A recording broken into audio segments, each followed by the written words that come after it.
is Tony Henry with Realtors out of Springfield, Missouri. So they sent it to Amy Kasperzak. Amy was the one who actually filed this structure for our client.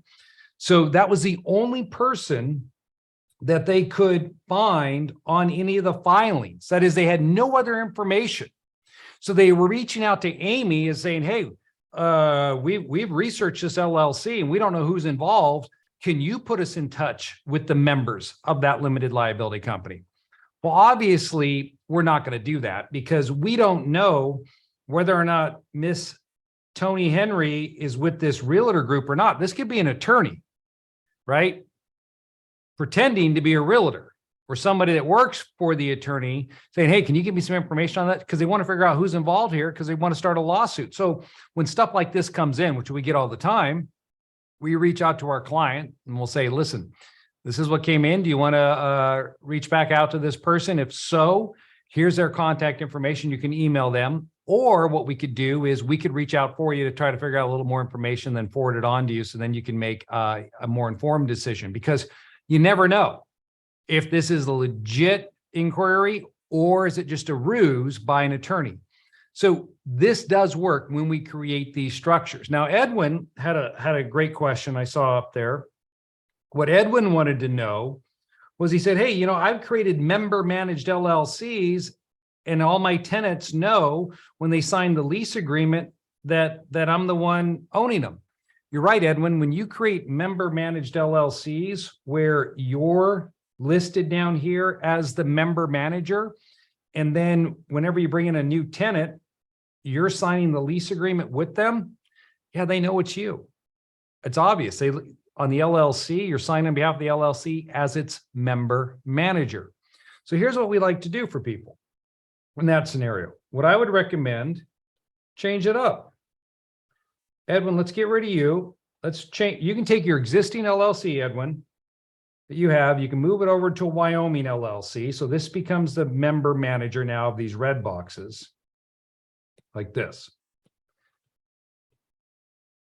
Now, going forwards, we'll set up a management LLC up here. This will sign all the contracts with your tenants. So now you have your own management company. I use this in my own investing. I have my own separate management company that deals with my tenants. My tenants don't even know me, right? I don't want them to know me. They know the management company. So when you create your own management company, they'll say, you might be thinking, well, Edwin's going, well, I'm the one still doing the work. Yeah, but how are you doing the work? You're not holding yourself out now, Edwin, as the member manager.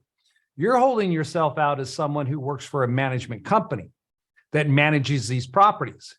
And so you're not saying I'm the owner. You're saying I work, you're signing an agreement. We're the manager of these properties. And so they're leasing with that management company, not with the individual LLCs that is forcing you to sign on behalf. So that's how I would change up your structure, Edwin, to give you the anonymity that we've been talking about so you can get that protection going. It's really simple. We do this stuff all the time for people that are in similar situations to yours. Now, I saw another question where somebody brought up, how do I protect myself or protect an asset like this, like a duplex? If I live in one side, so I'm living over here and I have tenants on this side. Well, in this scenario, what we'll do is we'll create, again, take that same structure that I've shown you. You do this if you wanted, but I would set up an LLC and I would deed this portion of the property into the limited liability company. Now, before you start throwing up in chat, well, you can't do that, Clint. It's all on one legal description. I know it is. But the way we prepare the deed is as follows. We deed the property as is to the LLC, but then we put in the bottom a parenthetical notation that this LLC holds this address. This portion over here is held by you, so it's a tenant in common deed, as to 50% here, as to 50% here. That's how you can do it, just like that. Or you just deed it over and just say, we're only holding this, this one interest in there based upon the address. This strategy right here of using an LLC or a trust to hold a portion of a property like that, for those of you that live in California, if you're looking at taking advantage of SB 9, right? And doing a lot split on your current house and put a smaller property on there. Well, great strategy for you with SB9. Done a number of these, working with clients that are setting this up in California. We take that other property or that other structure. It's still on 1D because it hasn't been split yet because they haven't sold it. We take the one deed it to the limited liability company, but indicate in a parenthetical notation that this LLC only holds this one property with this address. So what you should be gathering now from what I'm telling you is that there's creative ways to put things together. You just have to look at things, outside of the box. There was a scenario that came about not too long ago where someone had a piece of property, right? They have this property and they were concerned about, how best to protect it. And I said, all right, well, where's the value in the property? And they said, well, it's the house. And I said, well, what about the mineral rights? And they said, yeah, but that's what the property. I said, no, it's not. We can separate those. We can take your property, put your property into one LLC and put your mineral rights in a separate LLC. So if anything happens on the surface of the property, then the only thing at risk is the house, but all the mineral rights that are underneath it, that's held by LLC number 2, and they can't touch those. So you can break things up in this manner. Or we've taken a multifamily property before and created a series LLC and put each individual unit into a separate cell of a series LLC, again, for asset protection purposes. It just matters this.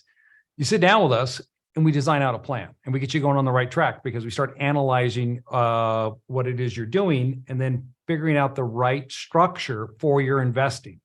Okay, so what if you wanted to buy property and rehab it and flip it? So in that case, what you're going to be looking at, or if you're going to start wholesaling property, what you want to do is you want to create a corporation for this. So people who flip or wholesale, you're going to want to have a corp. Now, this could be an LLC taxed as a corp, but it's got to be an entity that has either S or C corporation tax status associated back to it. And the reason why is you don't want to be treated as a dealer. A lot of negative ramifications that come from that. Toby will talk about that this afternoon. So you set up this entity here, your corporation, and you wholesale directly out of this entity. So when you find a property, you tie it up and you wholesale to an investor, and you have that investor pay your corporation. So that's how wholesale will work. Really straightforward stuff there. Flipping is a little different. So if you're going to flip property, then what you'll want to do is you want to create LLCs for your flips. Now I'm showing you the strategy that Toby and I have used in Las Vegas, what we use in North Carolina, because we used to flip in the Las Vegas market. And this is something we recommend for our clients. And the best way to really drill this down is I'll give you an example, a story of a client. So this individual client set up a structure to flip properties. And we recommended he create 3 LLCs. Now, as a real estate investor, if we were having a strategy session, I would tell you, hey, if you're active in real estate, you should set up a few limited liability companies. Just get them set up. We'll call them shelf LLCs, or they're ready to go. So when a deal comes along, you're ready to take action. Because you don't know. I mean, maybe it's a short close, maybe it's not. But I want to be able to, if I can, write the offer in the name of that existing LLC. And if I have to close because I'm going to do an all cash offer to get this deal done, I got to be ready to do that. And I can't be waiting around to get an LLC set up that's hung up with the Secretary of State somewhere that's shut down because of inclement weather or whatever, other COVID or whatever reason they want to come up with. So you got to be ready to take action when an opportunity presents itself. Now, I explained you need 3 LLCs. And so we set up the 3 LLCs. He's titanium, so he can create as many LLCs as he needs. And so we get this thing set up, and then, he's off to do his investing. Well, I get a phone call. Actually, got a couple phone calls when I was out at lunch. So during an hour period, I received 3 phone calls. It comes into my voicemail, on my email, that is, the voicemails do. And I listened to them. Hey, Clint, this is so-and-so. I need to meet with you ASAP today. And then I get another phone call. I look at it 15 minutes later. Clint, it's me. I need, can I come down there? Can I meet with you? And then I'm listening to his 3rd phone call. And I look right over here. You can't see us in my office. There's glass doors here. And opens up into our entry and the foyer. And I look, and there's a guy sitting right there, and he's listening to me, listen to him. He goes, "Yeah, it's me. Can I meet with you?" Well, he's a platinum client, so of course he can meet with me. There's no charge for that being in platinum. So what we did is I went in, I sat down with him, and I said, he goes, "I'm getting sued." And I said, "Well, I kind of figured that based upon the fact you left me 3 voicemails within an hour and you're standing here right now. What happened?" He said, "Well, I had 3 properties. I bought 3 properties in this one LLC, and I sold one of them to this gal here. She bought this one house. And when she bought the house, she talked to the neighbor, and the neighbor told her there's a problem with flooding in the basement. And she ought to have it checked out by a licensed plumber. And the plumber came out, I guess, went in, did the inspection, and found that the work that he'd done in this property, he said, wasn't built to code, and it will not remediate the water buildup that's prone to happen in the wintertime in this particular area of Tacoma." And so what the person did, she got a bid for $50,000 from the plumber. She went and she hired an attorney to represent her interests, and the attorney turned around and sent this client a letter. And so the client then handed me the letter, and I looked at the letter and I read it, and the attorney just stated this. He said, "Listen, this work wasn't built to code," and my client disputes that, of course, and therefore it's going to cost his client $50,000 to remediate this work to get it built to code. And if my client doesn't pay him $50K, he's going to start a lawsuit. And he's going to file lis pendens against the assets in the LLC. So I read the letter and I looked at him, and he said, "What do we do?" And I said, "I think the best course of action is try to settle for $35,000. Now, when I told him that, it wasn't well received. I mean, he was really upset. He said he made only $15,000 on the deal. You know, he'd made this investment with us to put together all this asset protection. It's not protecting him. And now he's going to lose $20,000. If they accepted his offer, that possibly he's going to lose more. And he was getting really frustrated. And so I said, "All right, I empathize with you. I understand your frustration, but let's go back and look at what we put together. And we're going to compare what we put together, that your plan versus what you did. And then let's discuss that." So I pulled up this diagram. And I said, "If you noted on the diagram, we put down there, you're to put 1 property per LLC. What did you do?" And, he just sat there and he looked at it. And I know, he knew I had them. He said, "I put all 3 in one." I said, "Exactly." And so the reason why we don't put 3 properties in one LLC or even 2 properties in one LLC if you're flipping real estate is because if you do that, then this attorney now can apply this pressure. Because what the attorney is telling you in this letter with the word lis pendens, he's going to file a lien on those other 2 properties. He's going to lien both of them for $50K. And so when you sell, all of your proceeds that you bring in until that $50,000 has been satisfied will be paid to the court registry. So you're going to lose 50 grand in profits, number one. Then you're going to go to trial because you want to fight this. She'll probably spend at least 50,000 in legal fees. You'll spend probably 40,000, let's say. So there'll be $140,000 at risk. And what do I mean by $140,000 at risk? Because your purchase and sale agreement has an attorney's fee provision in it. And if you lose, you've got to pay her fees. So you could be on the hook for her attorney's fees, your attorney's fees, and $50K. That worst case scenario. Why is it this way? Because you have both those properties in there and you have to try to settle this. And I know you're going to lose money on this deal, but going forwards, I hope we never do this again, that we understand that we create 1 LLC per property. Because if you've done what we originally outlined and had 1 LLC own this property, and had you sold that property and nothing else remained in that limited liability company, and you came in and you showed me that letter, I would have done this. Throw it away. Done it many times in front of clients. And their eyes get really big. Why did you do that? I don't have a copy. Doesn't matter. It's garbage. It's rubbish. What are they going to do with it? Sue a company that has no assets? You think that attorney's taking that case? No, this is all shakedown. It's trying to determine how you're going to respond. And the way you respond is you don't respond to that. In fact, well, let's bankrupt it out, shut it down, make it go away, because that's what you should do. After you flip a property, you dissolve out the limited liability company and you're done. And in point of fact, about 4 weeks ago, another client of ours sent me an email, and she stated that she'd sold a property in New Jersey, excuse me, to a couple, husband and wife. And her biggest mistake is that this couple were lawyers, right? So here's the best piece of advice I'm going to give you today. Never rent or sell property to attorneys, all right? They'll come back and sue you if they feel like it. And that's what they were doing. She sold this property to this couple, both of them are attorneys, and they turned around, they sued. They said, no, they're making all these claims up about her not disclosing anything. And they sued the limited liability company. Now she followed directions.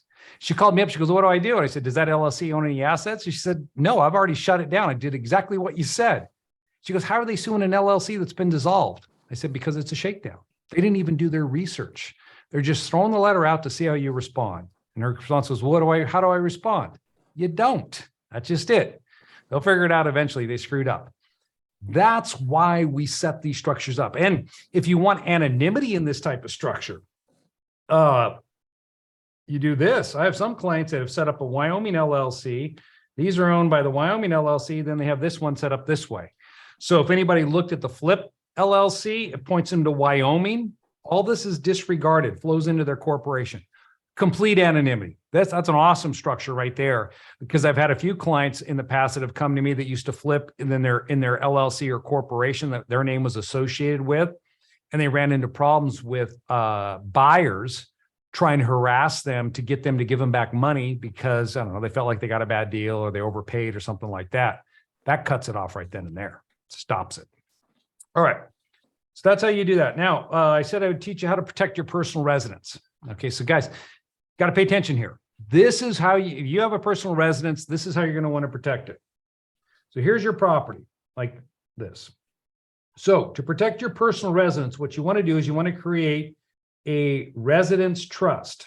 We'll call this a P, personal residence trust is what we're going to create. Now, the personal residence trust, what it's designed to do is get your name off title. So people don't know that you have this property, because right now your house is in your own name. Now, when you set up a trust, you have a trustee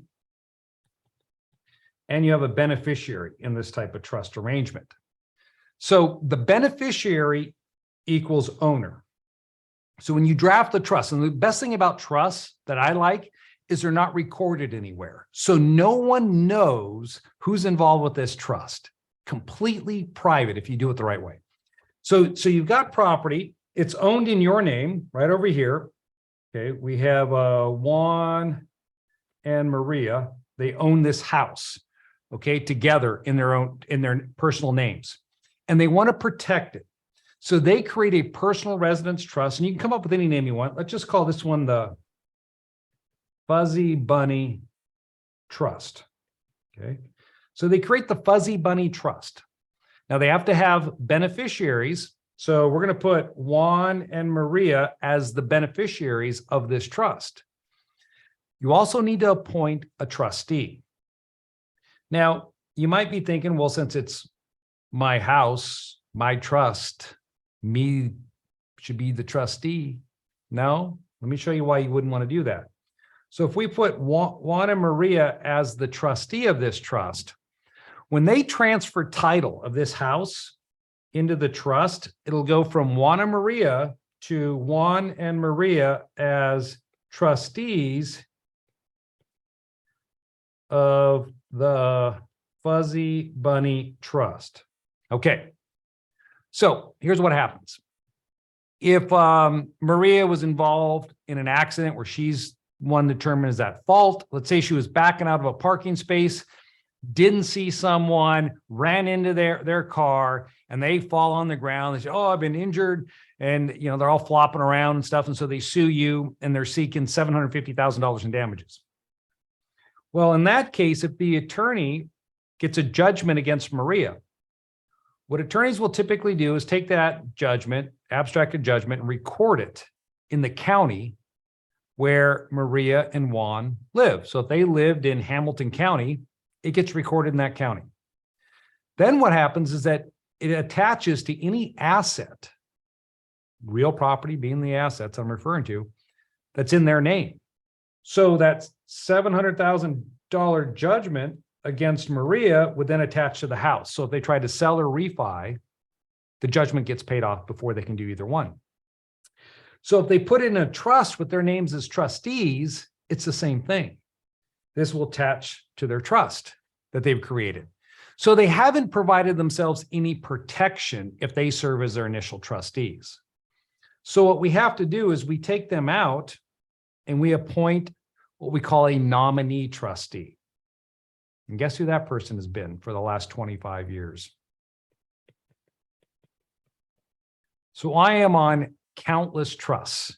It says Clint Coons, Esquire, trustee of the Fuzzy Bunny Trust. Now, okay, you're probably sitting back watching me. If this is the first time you've seen me, you're thinking, okay, Clint and Toby have 300 plus properties. That's how they did it, honey. I knew there was a trick. Those guys are serving as trustees on trusts, and they're really not their properties. They've taken it from unsuspecting individuals that trusted them. Okay. Well, let me put those fears to rest. Number one, when you create a trust and you're the beneficiary, guess who has the control over that trust? The control to sell the assets, control to borrow against the assets, the control to collect the rents, the control to live there. It's not the trustee. It's the beneficiary.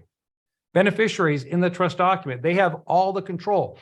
You know, the trustee's job is to do what the beneficiaries tell them to do. That's it. Trustee is there for title holding purposes only. So what happens now when you do this is you take their name off and it says Clint as trustee of the Fuzzy Bunny Trust. So if somebody gets a judgment against them and they record the judgment, it doesn't stick to this property, because their name's not listed as a trustee. Therefore, they could sell the property. They could turn around and refi the property in the name of the trust, and those funds would not be collected by a creditor. I just did this for a client at the beginning of end of last year, where they refinanced their property with Mellon Bank out of New York, and they pulled over $700,000 in equity out of it. I had to sign off on the deal for them as a trustee of the trust. I had to sign the documents encumbering the property, but I didn't sign on the note. My clients did. The funds got paid into the trust. They're the only signers on the trust account. They took the money out, did whatever they want with it, but it never hit their name. So they're able to maintain their privacy in this way. That's how these trusts work if they're set up the right way. But let me just say this as well. When I start out as trustee, I resign immediately. So as soon as we set the trust up and you sign the deed, I drop, I resign, and I appoint Juan and Maria they're listed as the successor trustees. They now are the trustees of the trust, but no one knows this because it's all a private document. And when I resign, I give them a trustee's deed. So if they need to put their name on for whatever reason, if they had to have their name on there, they just go down and record this deed that I provided them, changing from my name to their name as trustees of the trust. I've seen people attempt to do this on their own before with other third parties, and that's one aspect that they miss. You always need to get a trustee's deed from your nominee trustee, because if you have to get your name back on there, that's the quickest way to do it, is to have that trustee's deed that you keep in your pocket until you need it. Then you go down and record it. So this type of trust in this scenario, what it's designed to do for your personal residence is to keep personal judgments that are recorded against you from attaching to one of your more valuable assets, the equity in your house. So we like to use personal residence trusts. I'm so amazed at how many people are unfamiliar with this technique and they just keep properties in their own name. And even attorneys, they don't even know to tell their clients that they should be doing this with one of their more valuable assets that they hold in their name. Now, I'm going to show you how effective it is. Check this out. Because I'm on so many of these things. This is what title looks like right here. Come on, should bring it up for you. Unless my screen's frozen. Yep, I knew it. So what happens here is, look at this. Here's a property in Wisconsin. Look who it shows as the owner. The Gabby S. Large Trust, Clint Coons trustee. I don't own that. It's owned by a trust. I'm listed as a trustee, but I'm not even the trustee of this trust because I've already resigned my position. I've already dropped my position. And so now my clients have taken over. This is so effective. It actually was something I didn't realize what actually a harassment or a nuisance it's become over the years, because I'm on so many trusts for our clients, protecting their identity. I mean, I've been in situations before where attorneys contact me, they try to serve my clients, and they get so upset because when they send me the lawsuit, I call them up and I say, hey, I'm not the trustee of this trust. And they go, well, who is? I said, I can't tell you that. That's attorney-client privilege. And that's assuming I even know who that trustee is, because they could have transferred their trusteeship to someone else. And then they start lamenting how I've screwed everything up for them. And I was like, well, that's a you problem, not a me problem. Sorry. But that's not the only thing. I mean, this is what I get every week to my cell phone. It's so easy. I just pull them and I put them up here so you can see. Hey, Clint, I was driving down Artibus this morning and I passed your property at 2421. I'm reaching out to you to see if you have any interest in selling. I don't know where the heck that property is located. Not my property, but I was listed as trustee for a very short period of time. What they did is they researched my name, skip traced me, and found me. Here's another one. Hey, Coons, Briarcrest Trust, reaching out. Do you want to sell or something like that? Talk to me. I want to touch base again to see if you'd entertain discussing your home in Seattle. I don't own any of these assets. In fact, I remember when I applied for a loan I was buying a property in Tucson when our daughter was going to college down there. And the mortgage lender came back and they said, hey, you didn't disclose. We searched this local area here. We found you're on, 89 different properties. I said, those aren't my properties. They're my clients' properties. It's very, very effective. I get voicemails all the time, sending stuff to voicemail when I don't recognize a number, because I know it's a solicitor trying to throw an offer out to lowball my client on a property. That's what this does when you use a nominee trustee. It protects your identity on that property. So it is extremely effective. Now, we've been covering a lot here about asset protection, and I'm sure some of you are sitting back saying, all right, Clint's telling us all these strategies, but how effective are these techniques if you're involved in a lawsuit? Well, I'm going to share with you now, what I'd like to do is share with you I'm going to share two scenarios in not exactly in succession, but the first scenario has to do with a client of ours that reached out to me a few years back. And unfortunately for her, she was the one who had the judgment.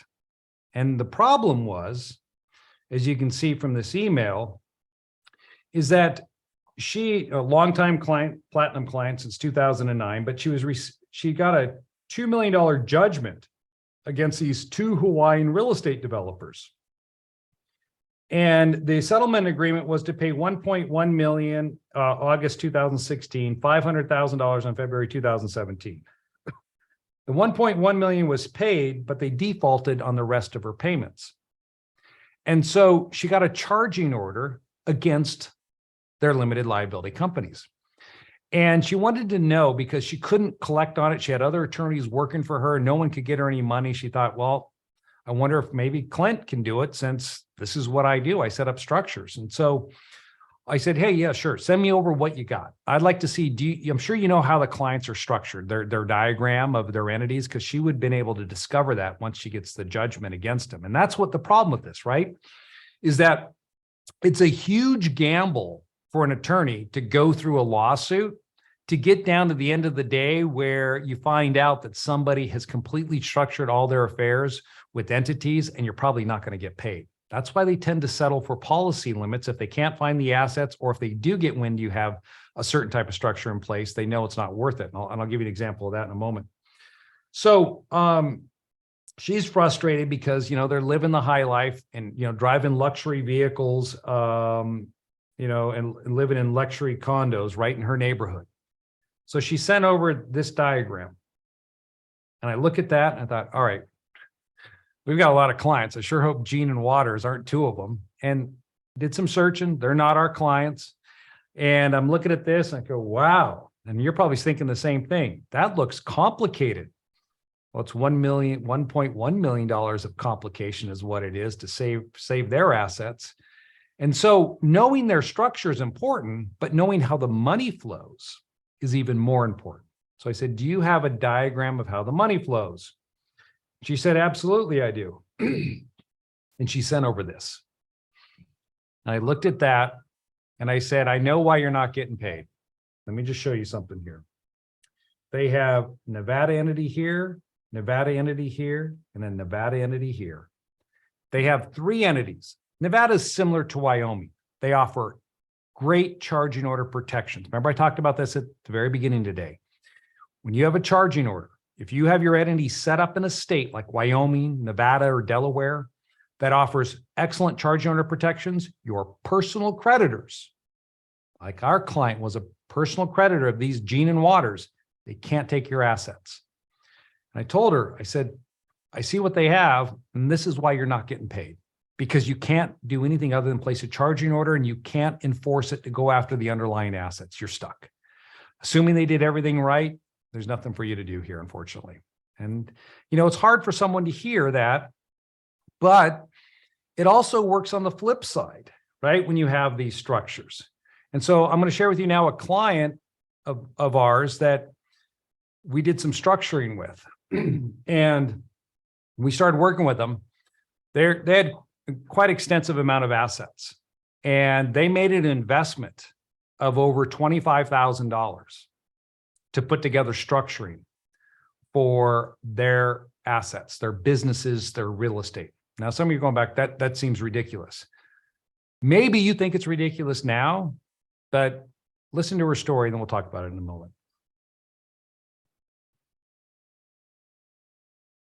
Before I met Clint and everybody at Anderson, we had some entities structured with another attorney and stuff, and we're going through a lot of stuff. And I took Clint's course and had him look at all of our books and stuff, and come to find out we were completely structured all wrong. And so he and Anderson redid all of our books, put us in the right structure. We had stuff in our own names. He took care of all of that for us and has saved us, literally, no joke, millions and millions of dollars in lawsuits. And we could not be more thankful and grateful that we went to the course, that we met you, and for everything that you guys over there that have done for us. She's right, because they were being pursued for a claim of over $15 million for an injury.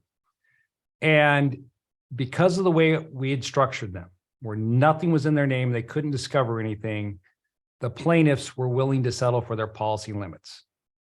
My clients were zero out of pocket. That only happens when you set it up the right way, like we did for them. And they were so appreciative of that. I remember they told me, they said, hey, next time you're in LA, come out to one of our clubs and everything's on us. And so I went out there with Michael Bowman, our other partner, and we went out there and we were at one of their clubs, and they came up and said, Clint, I know you like to drink wine. And they said, what's your favorite wine? I said, I don't know. Right now it's Opus. Oh, really? Next thing I know, out comes a bottle of Opus. And it was probably, I don't know, a 2000 or 98 or something like that. That bottle probably has a retail value of over $3,000. They put it on the table. They started pouring. More for me than Michael, of course. And then we finished that bottle, and they brought out another bottle. Okay. And again, it was equally expensive. And then, well, let's just say they brought out 2 bottles. The point I'm trying to make is they were so appreciative. They made an investment with us. They trusted us to protect their assets, and we came through for them. When they were sued for multi-millions of dollars, that investment they had made with me several years before was what made the difference in protecting their assets. And, you know, this happened a few years back, and they were involved in some other litigation earlier this year, and a $1.7 million judgment.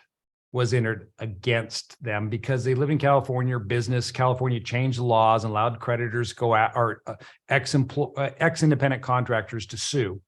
Is completely BS, bogus stuff that they've done. There's no way. I mean, you can't stop it. You're guilty automatically. If you hired an independent contractor and they now classify that person as an employee, so you have no defense, and they just come and they pummel you. So that's what they did. They pummeled them for $1.7 million personally, because they were the ones who signed the checks. And I remember the husband's going into a dep where we're going to look at all of his assets because they didn't know what he owned. And he's calling me up the weeks prior to this, very nervous, trying to figure out settlement. I said, don't do anything. Go in, answer all their questions truthfully. Well, what happens if they ask me about my structures? Again, answer everything truthfully. There's nothing to hide now. They're entitled to see it. But when they see it, they're not going to like the taste in their mouth. I guarantee it. So he went in. And I remember the day he went in, I happened to be in Denver. I was speaking at an in-person event. I'd done it in a long time. And I get this, I made myself available. He called me up and he said, hey, you're not going to believe this. I said, what do you mean? And he said, they came in, they asked me all these questions about my diagram. I explained everything to them. I told them that you're my attorney. They ended up stopping the deposition. They took a recess for 30 minutes. They came back in, never turned back on the cameras because there were 3 attorneys involved in this. And they said to me, we understand you have quite a complicated structure. You're using this asset protection attorney. We're willing to settle today for $400,000, 1.7 to 400,000. Now, his question to me was, what do I do? Can I take it? It's like, hell no, you don't take that. This is like a negotiation. That's their opening offer. We can go lower. We did. That's what great protection can do for you. But in order to have that great protection, you got to know you have the documents that are backing you up. And this is where when people say, well, I heard these things fail. Yeah, they fail for reasons. It's because the people that put them together don't know what they're doing. They don't have the right provisions in there. So I want to share with you now some of the important provisions. Like you should have no forced distributions out of your LLC. You never want to have those words in there. You want to make sure that your LLC can engage in competing ventures. So if you're doing multiple real estate LLCs, they can compete with one another. Maybe thinking that seems weird. It seems weird until some attorney tries to compress it all down and say it's one common enterprise. Then it's not so weird anymore. You want to make sure you have proper tax provisions inside of your limited liability company that matches the election that's made with the IRS. You want to make sure you have charging order language in there as well. What we've been talking about, not only do you rely upon state law, your operating agreement needs to have that language in there. If it doesn't have charging order language in there, you've opened yourself up to a creditor to come in and get after your assets. You want to make sure you have restrictions on transfers of ownership. So people just can't force you to give your ownership to another creditor, or if you bring in a family member, they can't give it away to their latest love interest. No, you want to make sure that's in there. No right to return of capital. You want to make sure that you do not have pro rata distributions. And I'll explain that in just a moment. Pro rata distributions, you do not want that. And then you want to have the ability to appoint officers, okay? These are just some of the provisions that we find are really important to have in an operating agreement. Now, keep in mind, we have multiple operating agreements, you know, and if you're already a client, thank you. I appreciate that. And if you're looking through your operating agreement, well, Clint, I don't have number 7 in mind. Well, that's because it depends on how we're setting it up and what we're setting it up for, whether or not you're going to have these. But you want to make sure you've got a lot of these inside of there, depending on your business. They're going to be important. And here's why that is. So earlier this year, there was a case out of Utah where this guy, he's a baker, and he loved a chain of bakeries in the Utah area. And it attracted a publicly traded company that's in the bread business. And they sent some attorneys down to negotiate a purchase and sale of this guy's bakery and all of his intellectual property, marketing, trademarks, all of that stuff. They said, hey, we want to buy this from you. And so they settled on a number. Let's say they settled on 10 million. And so the baker sold this company all of his bread, recipes, everything. Now, if you're going to buy a business, you want to make sure the person you're buying it from doesn't become your competitor the very next day. You pay him $10 million and he goes back out there and engages in business. So you put together what's called a non-competition agreement. Okay. And so they put together this non-competition agreement with this guy. It said, you cannot go back into the bread baking business, I don't know, let's say for 10 years. You have to stay out of it for 10 years. So the guy's like, okay, great, no problem. So he took his money and then he went over and he created a Nevada limited liability company. Remember Gene and Waters, they had Nevada LLCs. Nevada's great, it's strong, but it's just more complicated to work with. That's why we use Wyoming. We used to use Nevada a lot. We don't use it anymore because of the complications with opening bank accounts and maintaining privacy in Nevada. So this guy sets up his Nevada LLC. He puts his 10 million in there. He actually put a house in there. Again, bad move. Never put a house with cash. Houses create liability, cash doesn't. So now you've just potentially jeopardized your cash. But that's not where this story's going. So now when he set up this LLC, he was a member, his wife was a member, they each had 48% interest, and then he had 4 kids, and each of them got 1% each of the company. So this is what he's done. Now, 2 years later, this guy cannot help himself. He loves to bake bread. So he opened up a new business and started baking bread again and started selling bread. And that, of course, attracted the attention of the attorneys, and now they're not happy. So they come back, have to fly back out to Utah, middle of winter. They're cold being out there. So they're just surly that they're having to deal with this gentleman. And they said, hey, you cannot do this. And he get a cease and desist against him to stop doing what he's doing. He ignores it and he continues doing what he's doing. So then they move to enforce the cease and desist. They get an injunction against him, shut down his bread baking. And then they, for violation of his non-competition agreement, they get a judgment against him for $5 million. Now they take that judgment and they put a charging order on his Nevada limited liability company. And the judge instructs the man, hey, if you take any money out of your LLC, to you personally, you got to pay it to these to the plaintiff, to their counsel, to pay that judgment off. You understand what I told you? Yep. If I take any money out to myself, I got to pay it over to them. Gotcha. So then what happens is he starts distributing money to his wife and his kids, and he doesn't take any money out. So he distributes them maybe $4 million over the course of a couple of years. This guy's just arrogant, and he doesn't know, he can't get out of his own way. He does stupid things to put himself in harm's way. And he decides he doesn't like having a charging order against him because it's hitting his credit or whatever it is. So he brings an action, hires an attorney to quash the charging order that these guys had on his LLC interest. And here's his basis. I don't own an interest in the LLC. These knuckleheads from California put a charging order on an interest that I don't even own because I gave my interest to my wife. So I'm not even a member. Well, the attorney said, gave it to your wife? Okay. Let me see your operating agreement. So he gave him a copy of the operating agreement. And he said, well, how did you give it to your wife? He said, I did it via an assignment. Okay, we need to take a look at that as well.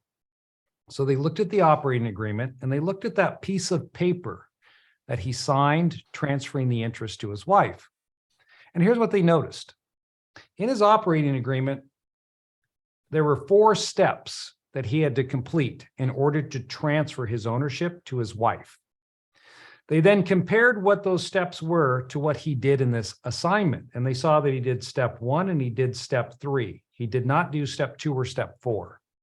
So they went back into the court and they said, Your Honor, he's still a member. Here's what the operating agreement states. Here's what he did. He didn't comply. Therefore, we would like judicial recognition that he is a member in this limited liability company. Judge gave it to him because the guy screwed up. Do-it-yourself legal is never going to get you to where you need to be. So the next thing that they then did to him is they said, all right, how much has your wife received? He said, she's received $4 million. Well, you owe us $4 million. And he said, no, the charging order, I'm a member. Okay, you got me there, but I never took the money out. So I was told I only have to pay you money. If I pulled money out, my wife took it all. And they said, no, you had deemed distributions. Now, what does that mean? It just means it's a legal term that said, even though you didn't take the money, the court recognizes you as if you did take the money because of what the language states. And what do I mean by that? You see, when the attorneys looked at his operating agreement, the operating agreement stated that all distributions in that operating agreement shall be pro rata. You know what that means? Equal.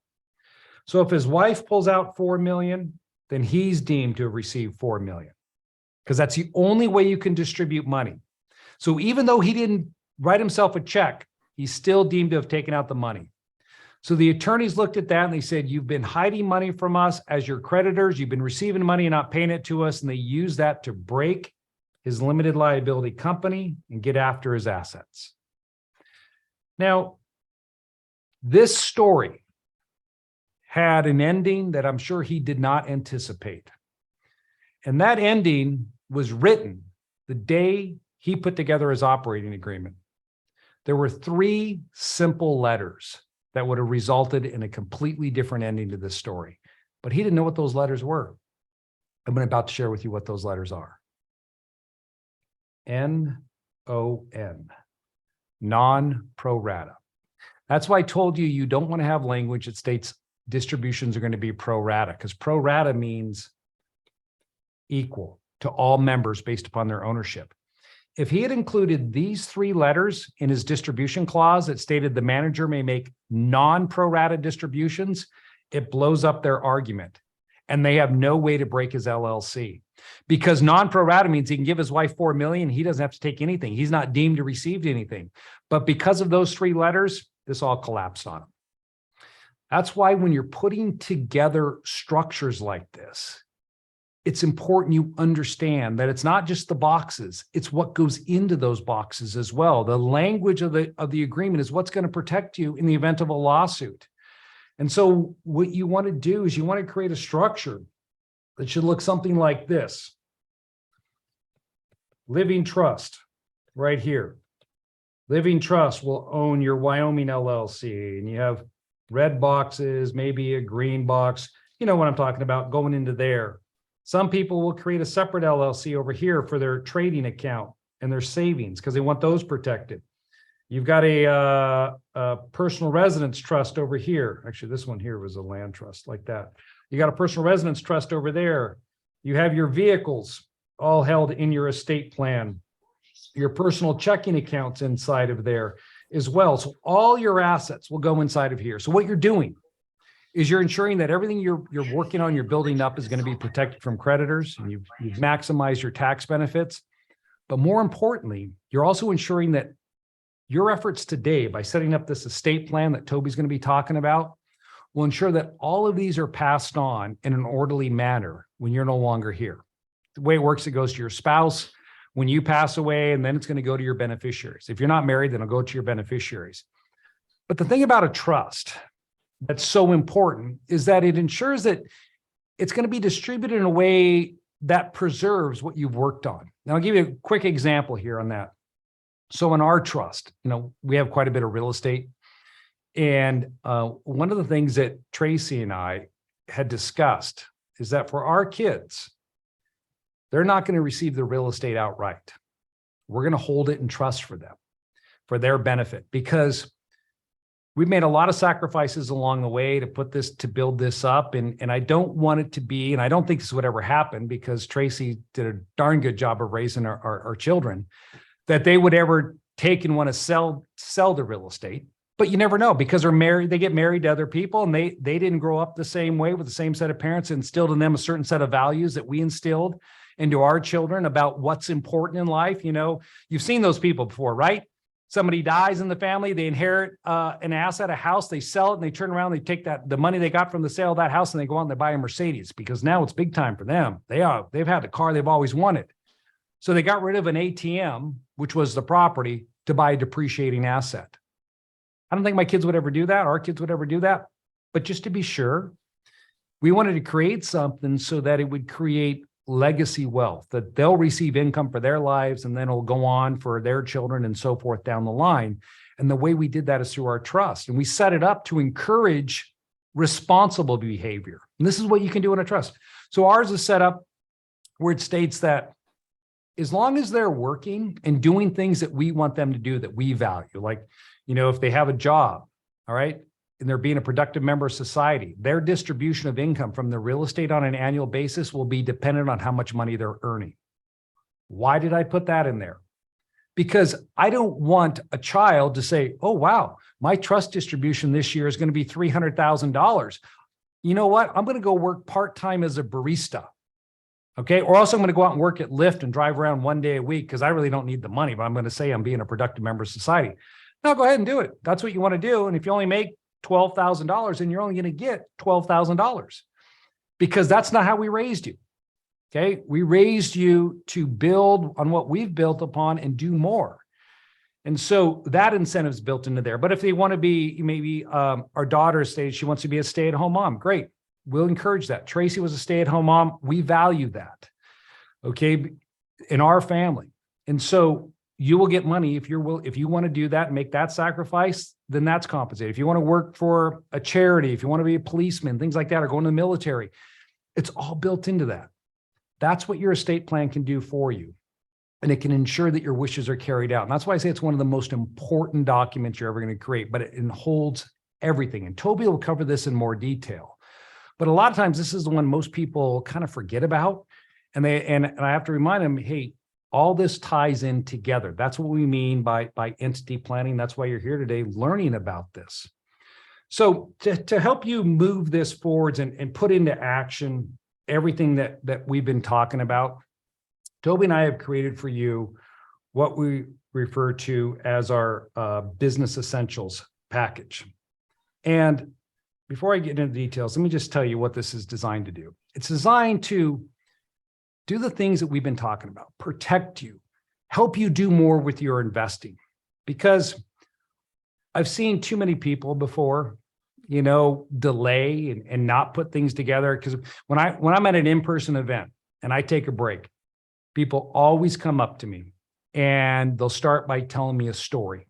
And I know how it works. They start, I used to. And then you fill in the middle about what happened, what tragedy, and then they're starting over. And they wish they would have had this information. I've heard that so many times. I remember I sat with a couple one time.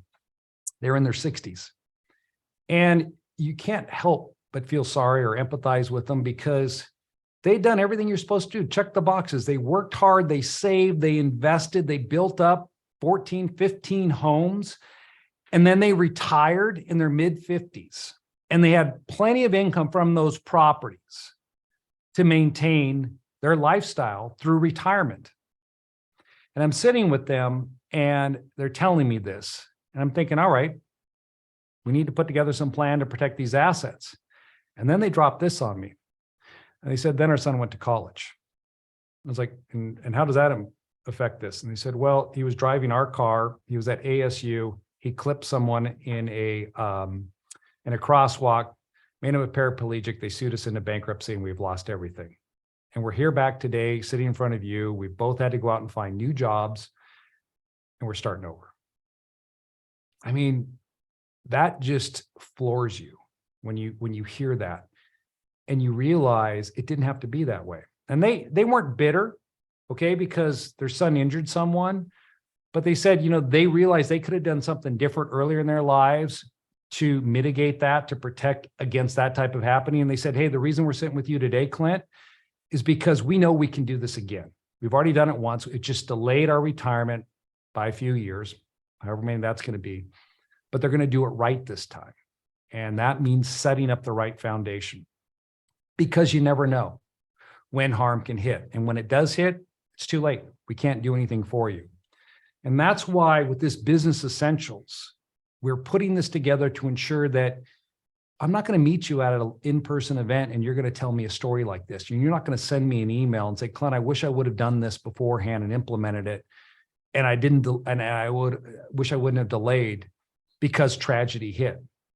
And so being a good steward of your wealth requires putting together the right structures to make sure you're protecting yourself and your assets for you and the people that you most love. So what we've included with that is a custom drafted entity. I've been talking about LLCs, corporations, statutory trusts, or a solo 401k if you want to get involved in retirement plan investing. We will draft one of these for you, okay? With Business Essentials, you can pick any one you want there and we will set it up for you. And when I say we set it up, we do it all. This isn't, you just get some documents, you fill out the lines, and then you put them in your folders and you're good to go. No, we're doing all the work for you. We're asking you information. We're having a thorough discussion about the type of business you're going to be creating.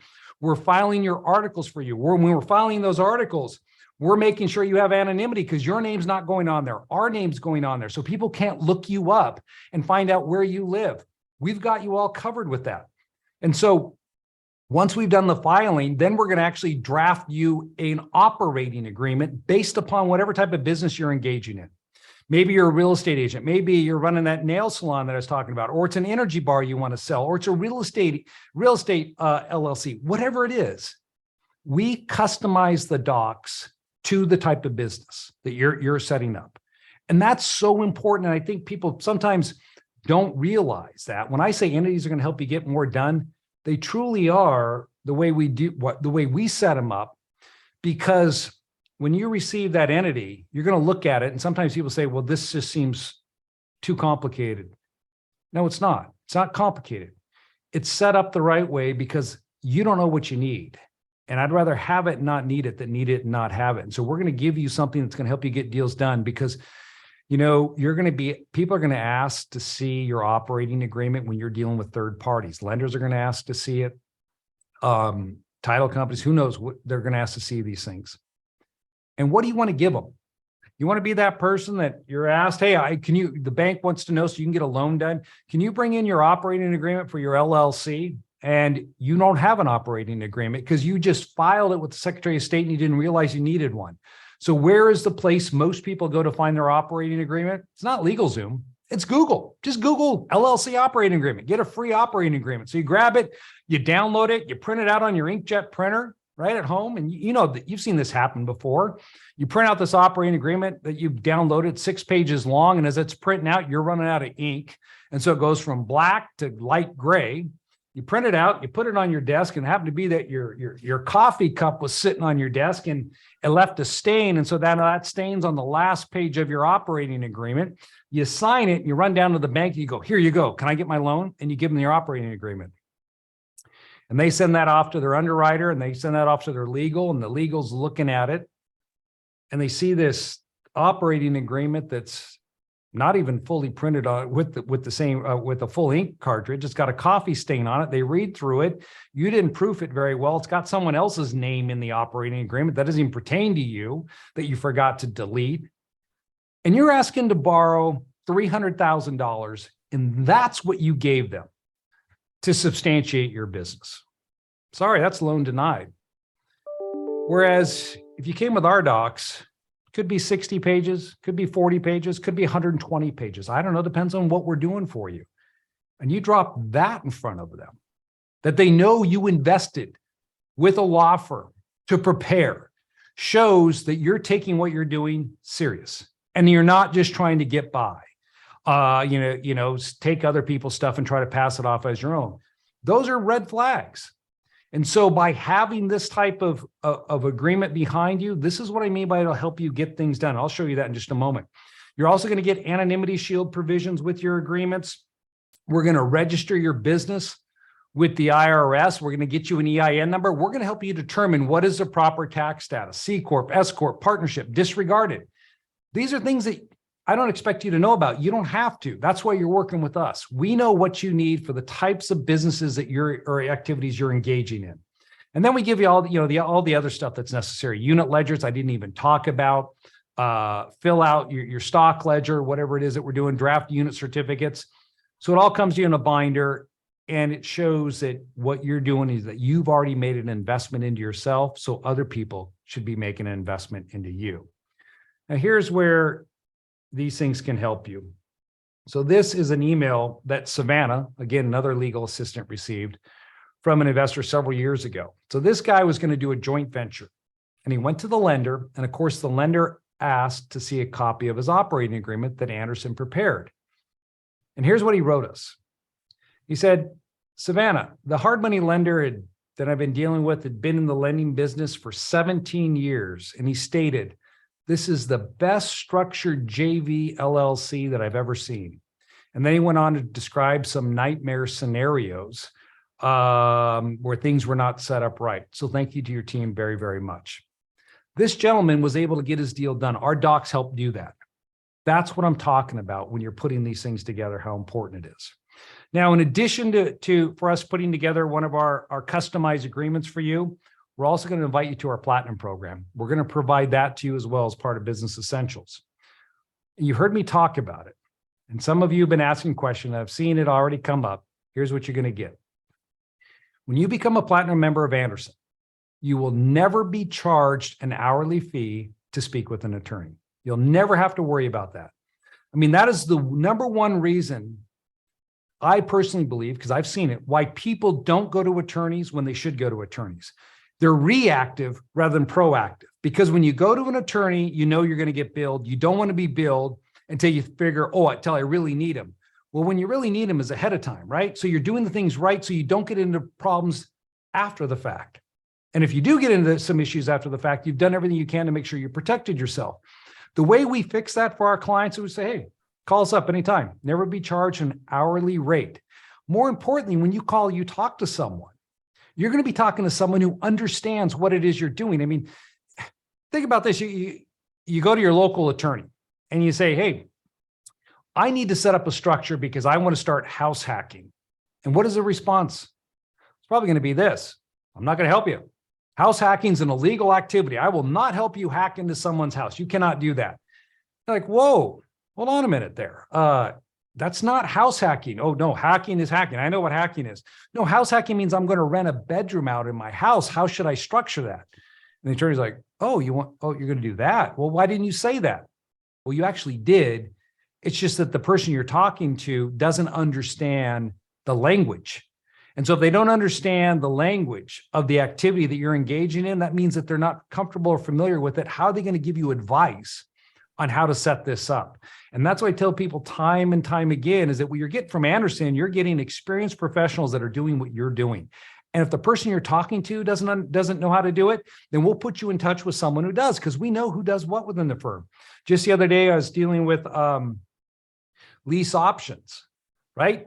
One of our attorneys, highly qualified, experienced in lease options. Not only does he know how to work with them, he does it himself. So I've moved this client. I said, hey, make sure that client's working with Preston over there, because this is one of his specialties. That's what you're tapping into when you're a Platinum client here at Anderson. In addition to unlimited access, you're also going to be able to ask tax questions. Now, you can't talk to the CPAs, but you can send them in and you'll get a written response. And the reason why we don't let you talk to the CPAs, well, it's because people always misinterpret it. All right, meaning that if you said, hey, can I write off my car? And when the CPA tells you, yes, you can, but you just hear, yes, you can. And then you start writing off your vehicle and then you get audited and they say, you can't. You say, well, you told me I could do it. So what we realized is that we had to put everything in writing. So we set it up so that as a Platinum client, you submit questions via a tax portal, and all those questions are tracked and all the responses are tracked that the CPA sends back to you. So you got the legal side and you get the tax side. In addition, we'll review 2 documents a month. You got a document you want someone to review, send it in and we'll take a look at it and we'll say, hey, here are some problems, or hey, it looks great. So we'll point out where the issues are. I'll tell you what, I have yet to review a legal document that a client has submitted where I haven't found some problems and said they need to address these. Now, we're not going to draft it, but we will stop you from stepping on some landmines. There was a recent one I know of that where a client was going to sell his business to an individual, a majority of his business. And there was a clause in the agreement that stated that if our client, who was still going to run it, didn't report to this client the financials within 5 days at the close of every month, then the purchaser was no longer obligated to pay him under that agreement. That would nullify his purchase. That was a breach and he didn't have to pay. And we're looking at that going, do you know what this means? that if you miss it by 1 day, 5 days, that's it, you're done. He doesn't have to pay you and he still owns the business. And the guy said, well, that's not what was intended. I said, I understand, but that's what's in the agreement that you were asked to sign. Little things like that are really important. You have another set of eyes. So we'll do 2 documents a month for you. We give you access to our library of training videos and legal documents that you can download and use in your own investing, the customizable business forms as well that will associate back to your LLCs, exclusive member pricing on a wide variety of other services. We really value our platinum clients. We want to make it really extra special for them. So when you become a platinum client at Andersen, you're going to tap into a whole other side that if you're not a platinum, you just don't see and you don't get the benefit of by not being part of our platinum program. So in addition to platinum, we're also going to include our company assistance program. Now, our company assistance program is where we give you a business headquarters. So you saw when I was talking about setting up those LLCs and I said, you don't use your address, you use Andersen's, we're giving you an address. So if you're setting up your entity, I don't care what state it is, we'll give you a business address. And so our offices, either in Wyoming or in Nevada, we have big mail forwarding operations there where our client mail comes in and we turn around and scan it, get it right into our clients where they have access to it, or it's tax documents. We send them out right away back to them. So you don't have to worry about someone skip tracing you, finding you out through your address, because a lot of times people make that mistake. Their personal address shows up on something and they get tracked, like tax statements for real estate. Here's a perfect one.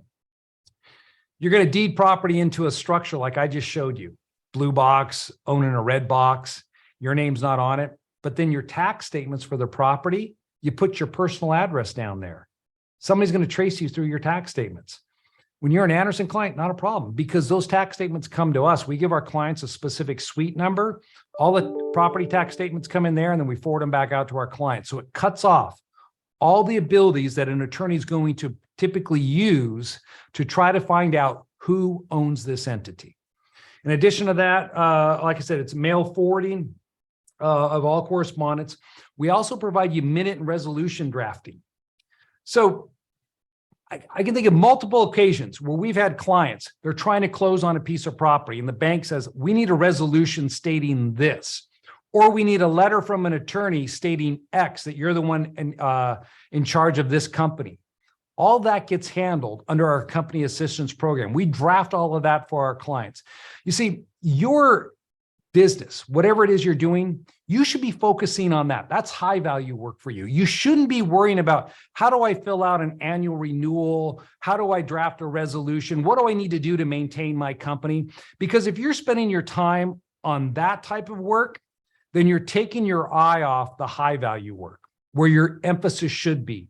And so with our company assistance program, we've designed it so that you go out there, you do what you do, you make money at it, and we're going to stand behind you, making sure that your structure stays in compliant, because we take your entity and any other entities you have, we put them into our system and we track them. So we know what needs to be done at what time. And then we reach out to you and we say, hey, this needs to be done. This needs to be done. And if you don't respond, we keep bugging you because we don't want that entity to go out of compliance, because if it goes out of compliance, then it gets administratively dissolved by the Secretary of State. Then you're out of luck. You get sued. Nothing to save you there. You get an audit, nothing to save you there. So we're protecting you. And if you need anything as far as documents are concerned about resolutions, we draft all those for you. Our clients call us up and say, hey, I need a resolution to do this. No problem. We'll get it to you.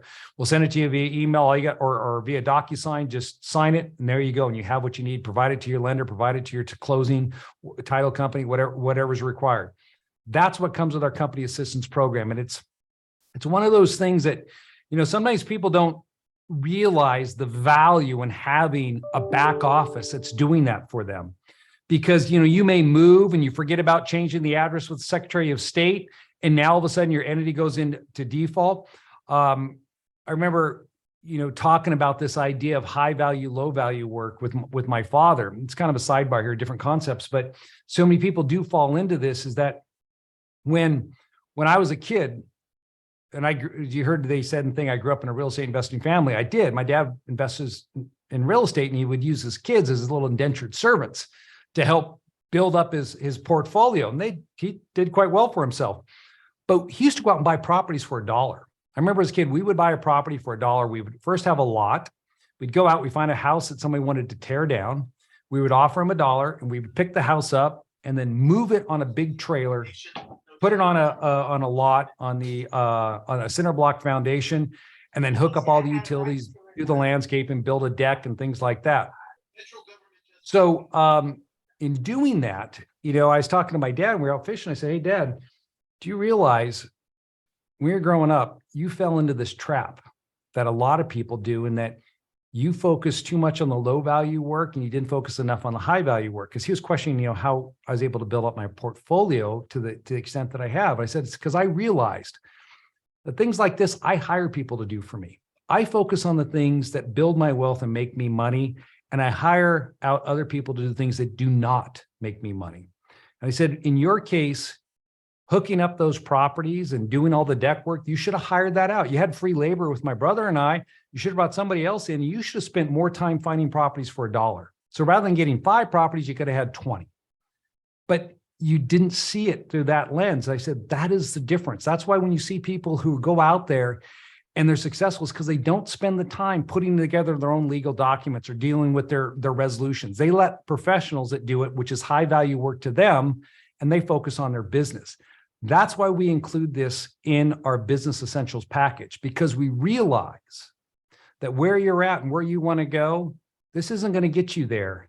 We're going to get you there by putting these documents together. You're going to get there by taking your efforts and putting them towards those activities, those investing activities. We'll also keep you up to date with any renewals. So your entities will not go out of compliance, because we will stay on top of it for you. And you will give you access. If you want to come out to Vegas, you want to be able to write it off. Toby will talk about this after lunch. You can write it off because we have an actual boardroom that you can say, hey, Clint, I want to use the boardroom out in Vegas. No problem. Come on out. That'll make it a tax deductible flight. Come out there, go to the tables, make some, lose some, whatever you do, enjoy yourself. But you want to figure out a way to write it off? We've done that because we'll give you a headquarters there where you'll have a boardroom access. You can even talk to attorneys while you're out there. Maybe you want to schedule a time with a tax preparer. That's available with our company assistance program. So you got a lot built into this. And then what we're going to do is we're going to create a custom tax and entity structure for you. So this is the most important part about this. And, I get this a lot. People say, hey, I want to get my LLC going, my Wyoming LLC. Great. We'll help you out. But before we do that, you're going to have to go through this. We're going to get you on with a strategist. We're going to sit down. You're going to tell us what you're doing, what entities you currently have, how your assets are held, and then we are going to create a customized blueprint to show you how to protect those assets and how to reduce your taxes. So we're going to talk about current affairs and future, where you want to take it, and we outline it all out, and we put it in this diagram, and it'll say, hey, this is now, this is future. And the beauty of that is twofold. Number one, you now have a plan going forward. So when you hit certain milestones, what you need to be doing to make sure you're keeping that plan moving there and working most efficiently for you. The second benefit of having this plan that we put together is that you're working with a company that has tax preparers and attorneys and strategists, and we all work collaboratively for our clients. But it's really difficult if you don't know what the left hand is doing versus the right hand. So by having this structure in place, everyone within our organization knows exactly what you're doing. So you call in, you talk to a Carl, you talk to a Carter, you talk to an Elliot, they go right to that diagram. I do it every time I talk to a client. I go right to their diagram, I pull it up, and I know immediately what they're doing. That is what has made us so successful in this space, is by taking that approach. So we will create that for you. So people ask, who is this for? Business Essentials? Well, it's for beginning investors. If you're just getting started, we're going to lay the right foundation for you, help you get started. If you're an experienced investor, we're going to help get your assets protected, because many times I find with experienced investors, they've got some pieces, but not the whole plan. We'll come in and we'll fix their existing operating agreements, get them transferred over the right way. I mean, little things that you may not be aware of, like when I talked about those LLCs being held by a blue box, the red box or the blue box, there's a certain way we do things. The way we put that interest together, so that I know what you're going to be doing with your business to ensure that when you go out there and you're opening bank accounts and you're doing stuff, that it's seamless for you and you're not going to run into roadblocks. How do we know how to do it that way? Because we've been doing it for over 22 years and we've been through this. And so we've worked all this out over time. And myself and Toby and a lot of our strategists invest as well. And so you're gaining that experience. If you're an investor just seeking tax savings, we're going to show you how to do that. And if you just want to protect your assets, you want the anonymity, you want to protect yourself, we're going to get you there with the Business Essentials. Now, all these tools, what do they run? I'm just going to show you what it typically, the value is. So for us to create a custom draft identity, it's $2,750. That's what our investment is. If you called us up and say, Clint, I wanted to create an LLC, I tell you it's $2,750. Now, I'm sure some of you are listening to me and thinking, that's ridiculous. I can set it up for $500 somewhere else. Great, do it. And then I know what's going to happen. If something goes wrong, you'll be calling me. Many times that's occurred. You'll call me up and say, hey, how can you help me? And by that time, unfortunately, that horse has already left the barn. I'm not in competition with a $500 agreement you can get done for someone else because they don't know what we know. What we're putting into our agreements, you're not going to find anywhere else because we've been doing this for so long. We stay in our lane. We know what works, what doesn't, and it's all put forth for your benefit. And so that's why when I tell you it's $2,750, absolutely it is. It's actually, I think it's even worth more because you're getting over 22 years of experience built into these documents. They're always being updated. As new things come out or the market changes, we're building that out for our clients for their benefit. Platinum program, it's $2,500 to join, and it's $35 a month to maintain. That's it. $35 a month. What does that mean? It means that you have unlimited access to our legal support team here, the CPAs to ask your questions of, the strategists. You'll never be billed an hourly rate. As I told you, you're going to be making an investment every month of $35. It's a cost. I used to say of 3 Starbucks lattes, and now with inflation, it's 2, right? So that's what it is to have that access, to get documents reviewed. It's flat $35 a month. Keep it as long as you'd like.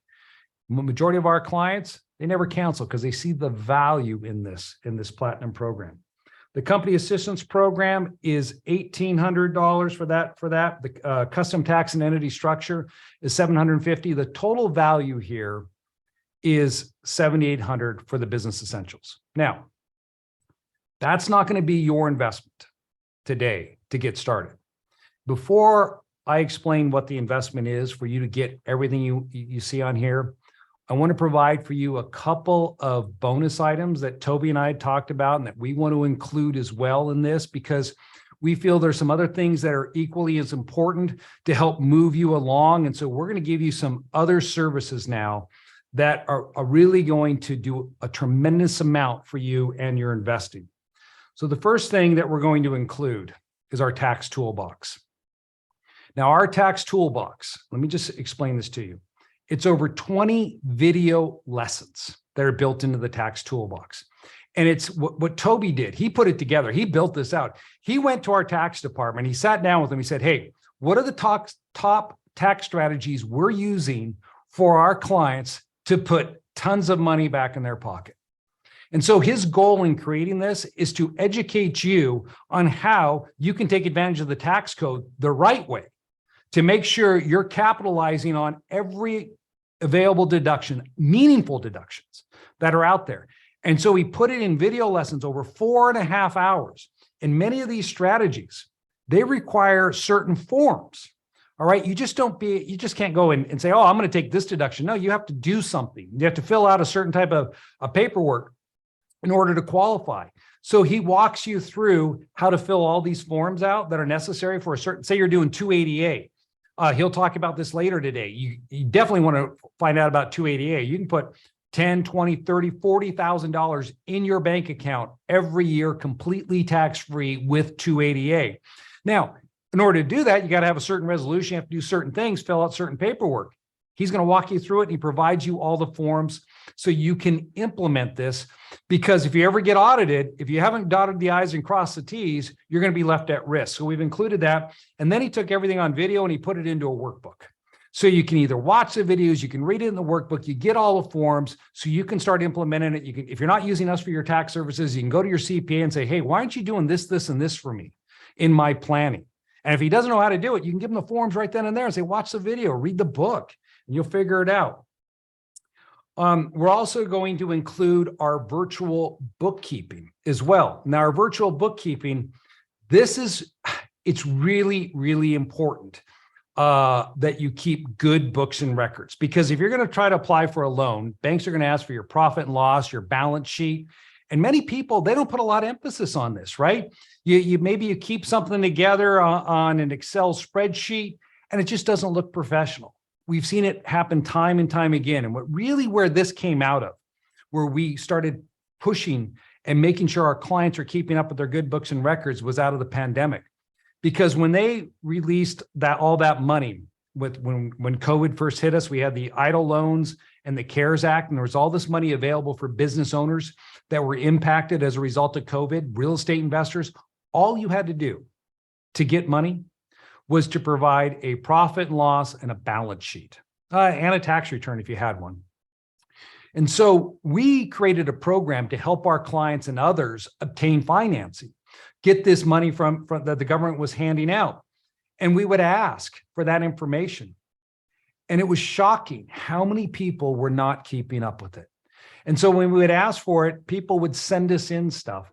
And we would say, we can't work with that. I mean, here's an example of it. Here's my balance sheet. Here's my profit and loss. Submit this to the SBA, and could you then obtain me $100,000?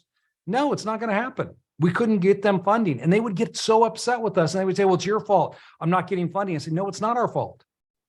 Really, is it not my fault that you haven't been keeping up with your books and records in a recognizable format that people are going to accept? So we created this virtual bookkeeping to help our clients going forwards, where you're going to work with one of our bookkeepers. You don't have to worry about how buying QuickBooks. We've got it all set up for you. You give us the information, it gets put into your system. So when you need a P&L or a balance sheet, it can be provided to you. We're going to give you 1 year of that service for your books and records. Now, the other thing I found when it comes to investing and putting this stuff together, right? You want to go out and invest, having access to capital. And that's been a challenge for people. You don't know how many people I've met with before where they've told me, hey, I've got this mark on my credit report and it's been struggled, or my debt to income ratio isn't coming in, or I just need more capital to fund my business endeavors. Because of that, and again, because of COVID, because when COVID came in, lenders quit loaning money. Here's what we did. We went out there and started cultivating relationships with private lenders, companies that would loan small business owners, that would loan real estate investors funds, allow people that have damaged credit, low credit scores, or their debt to income ratio doesn't work for a qualified mortgage. So we found non-qualified mortgage lenders, and we built out this funding portal. Funding community is what it is inside of Andersen, to help our clients gain access to lenders, to get them funding for their business so they can actually go out there and do more. And it's been one of the best things I think we've done in the last 2 years here at Andersen to help our clients, is creating our Andersen funding community, because it's helped out so many people. I think last I looked, we've received over $37 million helped our clients obtain through our funding community. And here's an example of just some of those. And Dan Ullman, he's been in the funding business for years. He helps people get business credit. If you want to get business credit, we have a whole bunch of modules. If you want to build your own business credit, on how to do that, because there's a lot of people out there that, charge you a ton of money for it and they don't deliver. We'll walk you through it, but here's some of the funds we've got. George, he got $1 million to buy 2 pieces of property. Dewey, $115,000. Michael, $790,000. I mean, you just look through here. Not all of them are big. Warren got $58,000. I mean, there's a lot of people that'll get between $30,000 to $60,000.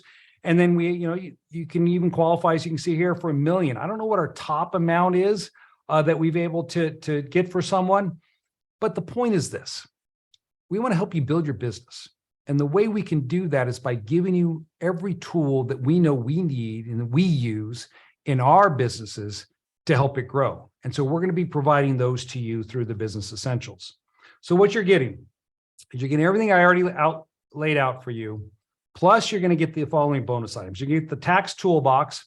It is $1,500. You're going to get the virtual bookkeeping. it's $1,000, and we're going to provide you the business funding community. It's $2,500. So the total value today and everything that I'm providing you and Toby is over $12K. Now, as I stated, that is not the investment you're going to make, because we've been fortunate at Anderson. And what I mean by that is that we used to run our business completely different.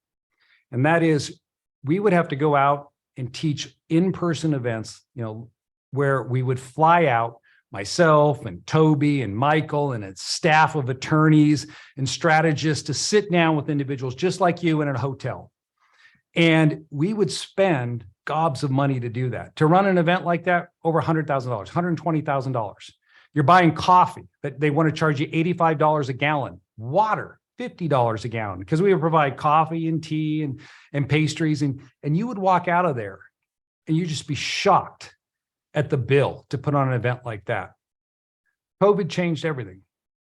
And since we were able to then turn this into a live stream on Zoom like we're doing today, when we came out, we realized, hey, listen, we no longer have these expenses. So we can do two things. We can keep the value where it's at, and this is what the investment is going to be. And I've had plenty of our clients pre-COVID that made this investment. The people that you've seen that I've shared with you, that's the investment they made for these services. But we decided we're going to pass the savings back on to you. And we made that collectively as a decision as a firm, because we feel this is the right thing to do. We want to build a client for life. And to do that, where we find savings, you're going to find savings. And that is why for Business Essentials, the investment is $29.97. You won't get this anywhere else. But the fact is, you took a day to spend with Toby and I today to learn about this. We're going to reward you for that. And it's $29.97. Now, before I show you how to take advantage of this, to gain this, everything you see here, I want you to listen to one more story by one of our longtime clients, George, because you may be in his position right now. You've been listening to me and you're like, I see what Clint's saying. I know this can help me, but you're on the fence and you can't decide if you're ready to go forwards and get that plan in place. Well, George was in that same position, and I want you to hear his experience in working with Anderson. Oh, wasn't supposed to show you that. I got to figure out how to get back there. I had been doing flips, and I had set up my entities through another company, and I explained that to my brother. And so he did some research, and he actually found you guys online. And then he started sharing me with what you guys were doing and how your program worked. And I'm going, wow, that's way better than what I'm doing. And you guys, your products and the services and how you went in depth and making sure that the entities are set up correctly, so there's anonymity and protection. And I go, that other company didn't really, and they're really well touted, and they just didn't go through all that depth. And I'm going, well, maybe I'm not as protected as I thought. So then I did research on you guys. So I go, they can't be that good. I mean, I thought I had the good ones. But of course, my brother was right. And I said, well, I'm going to call and talk to these guys. So I called and talked to one of your people. And sure enough, they were saying the same thing that my brother was. I go, I got to check this out. Okay, I really need it. So I called again and I went more in depth. And I just really kind of grilled you guys. And you came up with answers I've never heard of before, approaches. And it was, wow, this is so much better. I think I need to switch. And so I did. See, George realized he needed someone in his corner who was looking out for him. And so do you. Someone who, like Anderson, who's going to show you how to protect your assets and reduce your taxes. And I can tell you from experience that those who fail to plan by not taking action never come out the other side of a lawsuit or even an economic downturn unscathed. I mean, we've been through that before, where the housing market crashed and we saw people that didn't put together the right plans and they got hurt in that. And that's why the cure to all these challenges that come up in life is to taking action to preserve and protect what you've built up to this point. And I really think, the biggest mistake of all that people make is they sit there at the crossroads and they don't know what they're doing. And That is a mistake in and of itself by not moving forwards. And so never leave your financial security to your inability to make a decision. And so I hope you understand what George is telling you here, that protection and tax savings only come from making a decision to move forwards. And that can be the cure-all. And I hope that you understand we want to do that with you. And to go along that journey together, here's the link. You go to aba.link/6IM. I don't know who comes up with this stuff, but you can get everything that I outlined for you, $29.97 for the entire Business Essentials. It's your opportunity to take advantage of that now. Now, I also want to tell you this as well. When you go to this link, and you sign up, and I know people are going to start doing it right away. It happens all the time when we make these offers and we add in all these extra bonus items. The thing about it is when you check out, there are going to be 2 additional options if you want to take advantage of it. So one of the options you're going to have when you sign up for Business Essentials is our way of saying thank you for joining us today. If you know that you need our titanium service, and I'll tell you what our titanium is because you've heard me mention it. Titanium is unlimited LLCs. So you get as many LLCs as you need for one investment. Now, normally titanium is $16K to obtain titanium. So if you call our office on Monday, it would be $16,000 to get titanium. Now, what does that mean? You can create as many LLCs as you want. You'll never have another investment. Only thing you're responsible for are the filing fees. We have clients that create 10, 15, 18 limited liability companies. We're setting them up. All they got to do is call me up and we create it. Joint venture, partnership, disregarded corporate, it doesn't matter. That's what titanium is designed for. If you have existing LLCs and you're going, man, my operating agreement doesn't have any of that stuff in it, can you redo them? Absolutely. Become a titanium client. We'll redraft them all for you and bring them onto our documents because we know ours have been tested, that they stand up. We'll make sure that you're protected. Now, the thing about titanium, though, I do want to tell you, titanium clients, they're our top tier clients.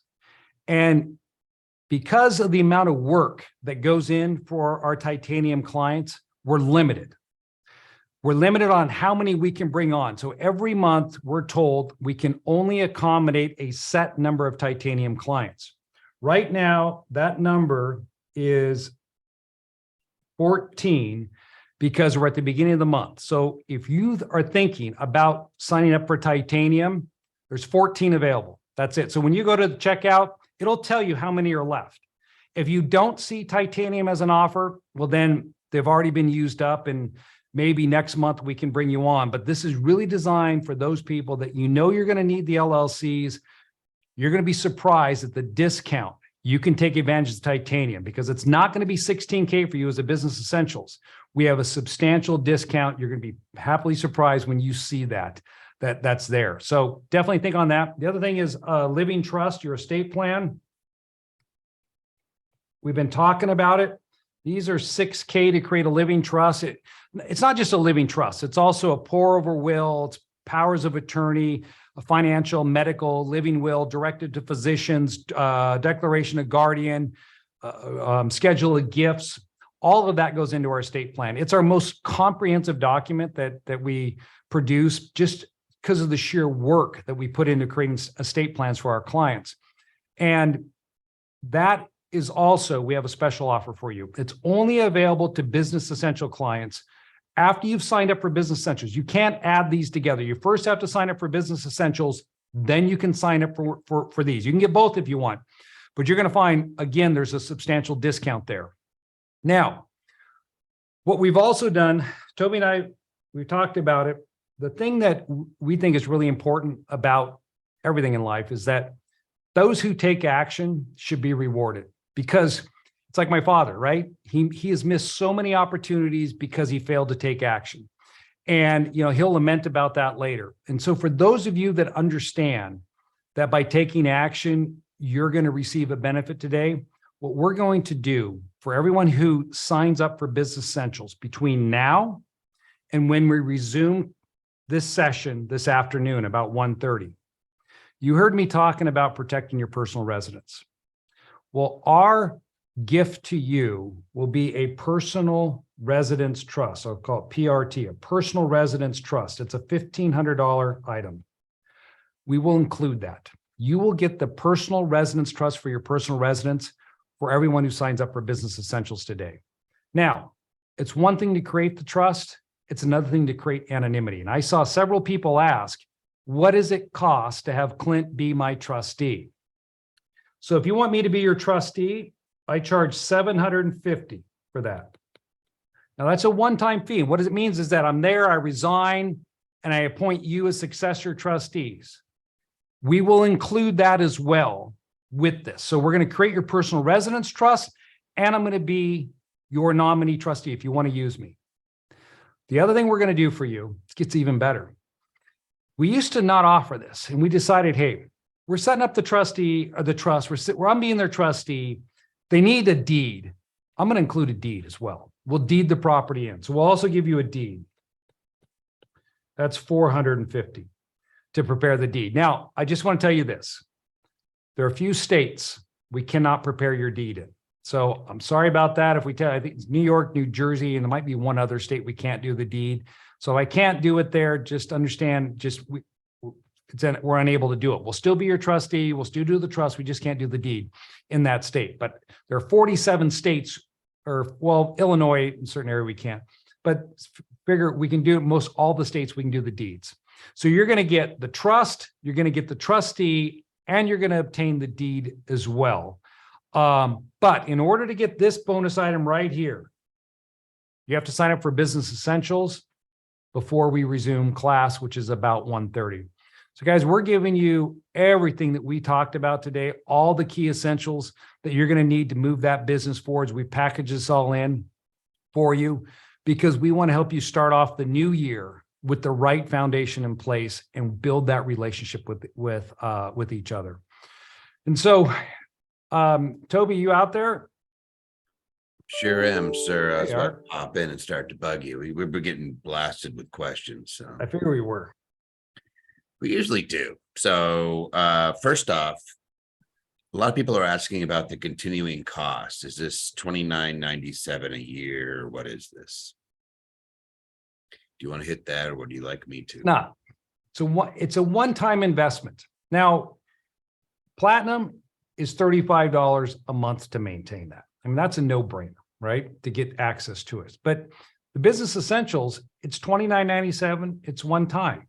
Now, certain things that, yes, after a year, if you want to renew them, such as virtual bookkeeping, there is going to be a charge for that, but we're going to get all that set up for you. Maybe you decide to take it on your own, but you don't have to continue to invest $29.97 every year. It's one time to start. all this. In virtual bookkeeping, I think it's around $800-900 a year if it's just by itself. But usually what you're doing is you're working with the bookkeeping crew. They try to get you to where you don't have a annual fee, where they try to get you to where that we know what you're doing, and then we just figure a set amount that we're able to do your work for, whether you want us to do full service or whether you want to keep using the virtual. But it's not very expensive. Most of these things are pretty good value propositions by themselves. But no, it's not a $29.97 every year. And then the other ones is that Titanium is a lifetime. That is a one-time fee.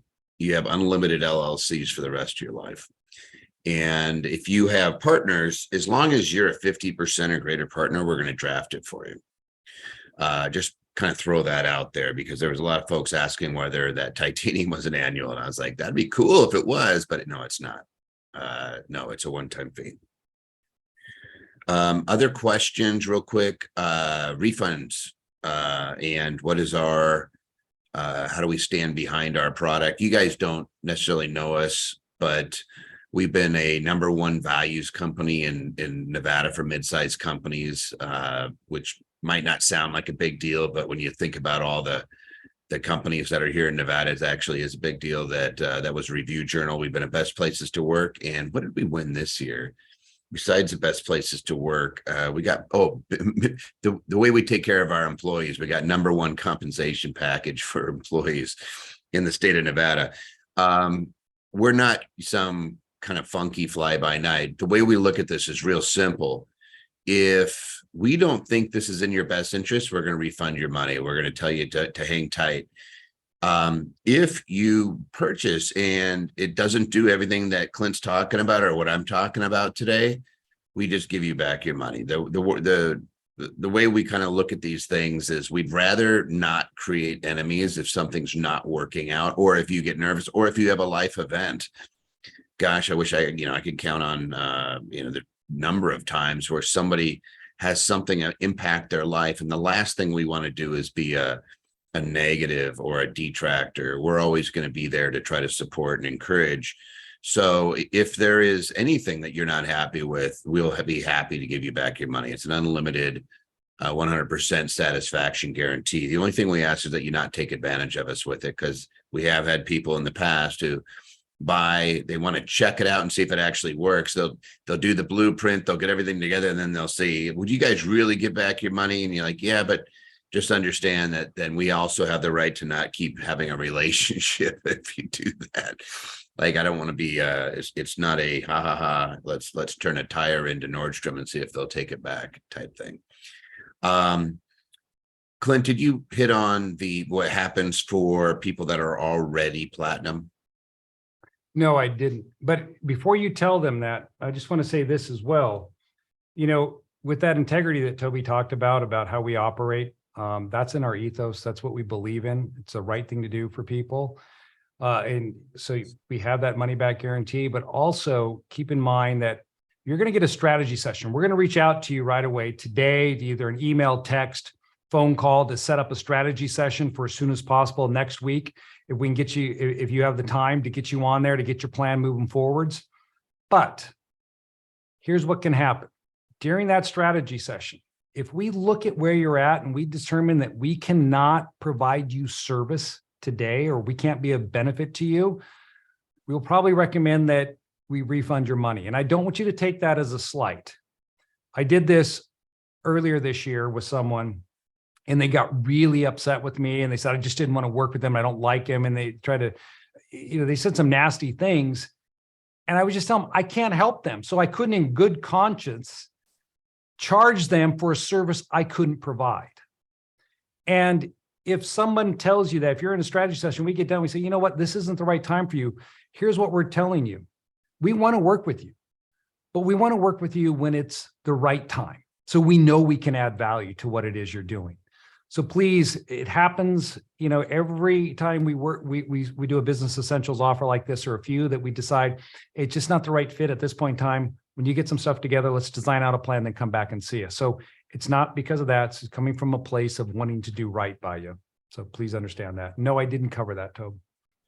Also, if you are a titanium, there is a special link for you. The price is actually cut in half. If you're an existing titanium, which means you have unlimited LLCs, but maybe you're going to use the entity, the custom drafted entity for a 401k or a traditional corporation or whatnot. Yes, you could still do this program, and we cut it straight in half. And so they will absolutely, if you want, they'll give you that link. So if you just put into the Q&A, I'm titanium, I need the special link, they'll do that.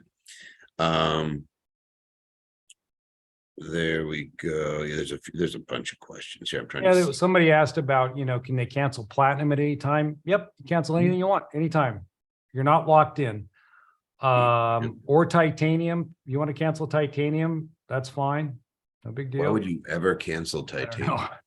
I'm just trying to think of that. Maybe if you didn't use it, yeah, then that falls underneath our unlimited guarantee. Like, we're not gonna hold your feet to the fire. If you did titanium and didn't set up a bunch of entities, I'm looking at you funny at that point. Like, come on. Somebody's asking about Puerto Rico. We can help you here. Puerto Rico runs because it's not a commonwealth, but it's a blanking on the word. What is the term for Puerto Rico, Guam, and all those? A territory, United States territory. There we go. Thanks for helping me, Clint. I just wanted to watch you struggle. I'm sorry, that's me. I was like, what's the term for that? Yeah, but they have their own laws there. But if you're in the United States, continental United States, or Alaska or Hawaii, then you also have to worry about the state and the federal, and the federal is still gonna work. By the way, I wanted to call out something here. I don't know how much we went over this, but we have a bunch of attorneys and accountants and support staff answering questions all day.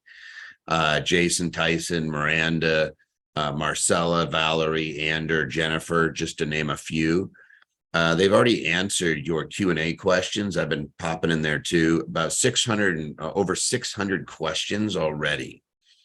So you can ask some fairly specific questions about your scenario in there, and you're going to get good answers from these folks. The way we always look at it is we want to be pretty transparent and not hide behind a paywall. So if you have something in there that, hey, here's a burning question, ask it. Don't hold back. Please go in there. That's what they're there for. And they do a great job answering questions. There we go. There's a few other things. They'll send you the link, guys. If you have a I responded to Joe, somebody named Joe, and I was like, hey, Joe, that's one of my favorite songs, by the way, Jimi Hendrix. There we go. Yeah, so he was responding. But we'll send you the link for titanium, or the other thing is, if you're already platinum, we're just going to credit you the year. You're going to get a year credit if you're platinum, so you're going to get that. Also, if you're already a business essential, so you've purchased this package in the past or a version of it, and you want to add on an entity, this is how you do it. Just buy the package again. It's going to get cut in half. They'll send you a special link. Again, the link for titanium and business essentials people, all it does is it gives you half off the package because you already have a version of it. So it's going to give you some, like, if you wanted to add another entity and you already done this before, now you know what the price is. You already kind of know you're cutting it in half. You're going to be able to go in there and take advantage of that. Is there anything else that we have, Mr. Coons? No. Somebody asked, is there a monthly fee for titanium? There's not. It's just a one-time investment, and there's nothing monthly on that. Tax prep. Somebody said, Go ahead. one thing, they said, when I'm signing out for Business Essentials, where can I request the living trust?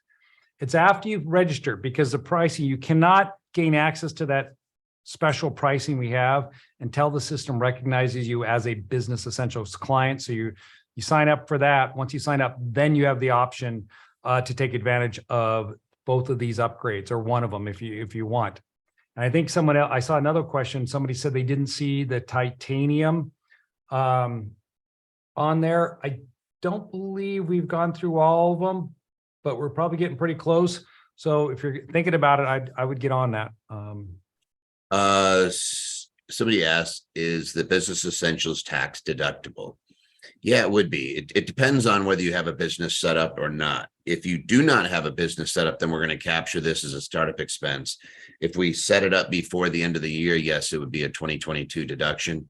It depends on the tax treatment of the entity that's being set up. But if it's like the way Clint's showing the blue box, it's going to be deductible it would go on your Schedule E at that point. But if you're setting up a corporation, then we'd probably capture it on the corporate return. But either way, it's going to be tax deductible. These types of things are either going to be organizational expenses or startup expenses, one or both. And you have really high limits on both those. They're $5,000 each on startup and on organizational. So we're going to fall well below those thresholds. So you'd be able to write it off.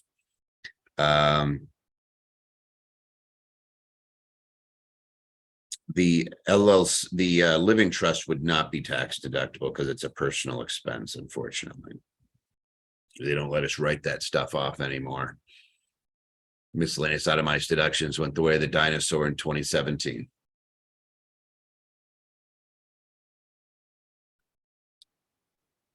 All right. Why don't we do this, Tobe?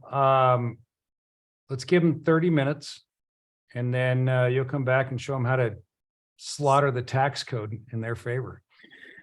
Yeah, we'll definitely jump on taxes. We'll definitely jump on a little bit of legacy planning. I saw a lot of questions when you were going over and drawing up the living trust. And there's actually a few comments in here about stuff and they talk to me about it, or they were talking to their kids about it, which I think it's kind of fun.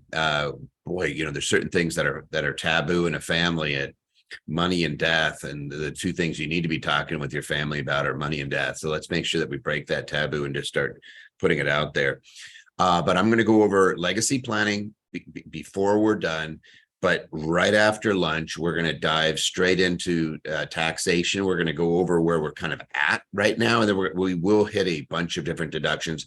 And I'll probably give you some really cool things that you can do to get some nice write-offs no matter what you're doing. So I'll show you some ways to definitely put some more money in your pocket. Tax code is full of little gold nuggets, and we're going to point some of them out. What you said, 30 minutes, Clint? 30 minutes. And again, guys, if you run any problems with the links, just reach out in chat. They'll help you out there to make sure that you can get the special links that we discussed. You got it. All right, guys. All right. See you in 30 Back in minutes. 30.